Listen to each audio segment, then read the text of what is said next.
गाजियाबाद के खोड़ा इलाके में सूर्या हत्याकांड के बाद पुलिस का बड़ा एक्शन जारी है। ऑपरेशन क्लीन स्वीप के तहत पूरे क्षेत्र में सघन तलाशी अभियान चलाया जा रहा है। एडीजीपी की अगुवाई में पुलिस टीम ने संदिग्धों पर शिकंजा कसते हुए कई ठिकानों पर छापेमारी की है। वहीं अवैध गतिविधियों पर भी प्रशासन ने सख्त रुख अपनाते हुए कार्रवाई तेज कर दी है। पुलिस का साफ संदेश है कि अब अपराध और अपराधियों के लिए खोड़ा में कोई जगह नहीं है। गाजियाबाद का खोड़ा इलाका, जहां बीते दिनों हुई सनसनीखेज सूर्या हत्याकांड ने कानून व्यवस्था पर सवाल खड़े किए, तब उसे खोड़ा में पुलिस और जिला प्रशासन का वो रौद्र रूप देखने को मिल रहा है जिससे अपराधियों की रूह कांप उठी है। सूर्या हत्याकांड के बाद गाजियाबाद पुलिस अलर्ट मोड पर है और इलाके में जारी है ऑपरेशन क्लीन स्वीप। महाअभियान के तीसरे दिन चप्पे चप्पे की तलाशी ली गई, संदिग्धों को दबोचा गया और अपराधियों के ठिकानों को नेस्तनाबूद किया गया।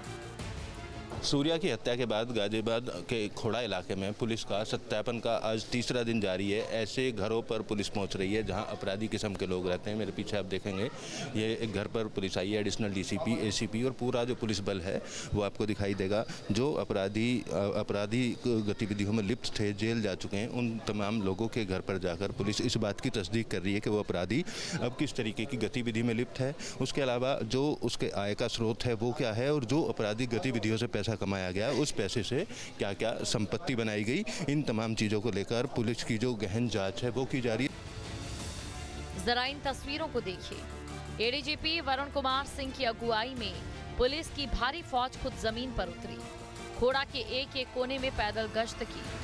गाजियाबाद पुलिस ने इलाके के 1600 से अधिक अपराधियों और हिस्ट्री शीटर की एक ब्लैकलिस्ट तैयार की।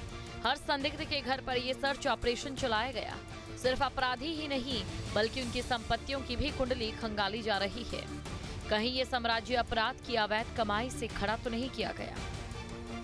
विगत 3 दिवस से हम लोग लगातार अपराधियों के सत्यापन की कार्रवाई कर रहे हैं। उसी के क्रम में आज तीसरा दिन है और जो भी गंभीर प्रवृत्ति के अपराधी हैं उनके सत्यापन की कार्रवाई हम लोगों द्वारा की जाएगी। अब तक सर कितने अपराधी चिन्हित किए गए और उसमें हीनियस जो बड़े अपराधी हैं वो कितने होंगे? देखिए, कुल 1600 अपराधियों में जो गंभीर प्रवृत्ति के अपराधी हैं उनकी हम लोगों ने लिस्ट बनाई है, जिसके आधार पर हम लोग अपनी कार्रवाई कर रहे हैं। तो घर पर जाकर किस तरीके का सर सर्च अभियान रहता है, क्या क्या जांच की जाती है इन लोगों की? उनके सत्यापन की कार्रवाई की जाती है। अभी वो कहाँ पे हैं, उनकी प्रेजेंट लोकेशन कहाँ पे है और फिर किसी प्रकार के वो आपराधिक गतिविधियों में लिप्त तो नहीं है। ऑपरेशन क्लीन स्वीप के तहत सिर्फ गुंडे बदमाशी निशाने पर नहीं है बल्कि अवैध संस्थानों पर भी कड़ा चाबुक चला है। इसी कड़ी में बिना अनुमति के चल रहे 3 मदरसों को सील कर दिया गया। प्रशासन ने इनमें से 2 सील मदरसों के खिलाफ बड़ी कार्रवाई करते हुए एफआईआर दर्ज कर ली है। 3 आरोपियों के खिलाफ नामजद मुकदमा दर्ज किया गया। कमिश्नरेट गाजियाबाद के अंतर्गत थाना खोड़ा क्षेत्र में अवैध संपत्तियों की निरंतर जांच की जा रही है। इसी क्रम में कल 2 अवैध मदरसों को सील किया गया था। आज इसी क्रम में उन दोनों मदरसों पे एफआईआर पंजीकृत की गई है, जिसमें 3 अभियुक्तों को नामित किया गया है। ये मदरसे अल्पसंख्यक विभाग की बिना अनुमति के संचालित थे और न ही इनका कोई पंजीकरण था। भारतीय न्याय संहिता और भारतीय विद्युत अधिनियम की सुसंगत धाराओं में इनके ऊपर मुकदमा पंजीकृत किया गया है। प्रकरण में अग्रिम विधिक कार्रवाई की जा रही है। सूर्या हत्याकांड के बाद गाजियाबाद पुलिस का यह एक्शन सिर्फ एक जांच नहीं बल्कि अपराध के नेक्सस पर सीधी चोट है। ऑपरेशन क्लीन स्वीप के जरिए पुलिस ने साफ कर दिया कि खोड़ा की तंग गलियों में अब कानून का राज होगा, किसी गुंडे या अवैध धंधेबाज का नहीं। प्रशासन का ये हंटर अपराधियों के लिए सीधा और आखिरी अल्टीमेटम है। Team news state. आपके मोबाइल पर तुरंत आएगी ब्रेकिंग न्यूज। स्क्रीन पर सबसे पहले दिखेगी बड़ी खबर।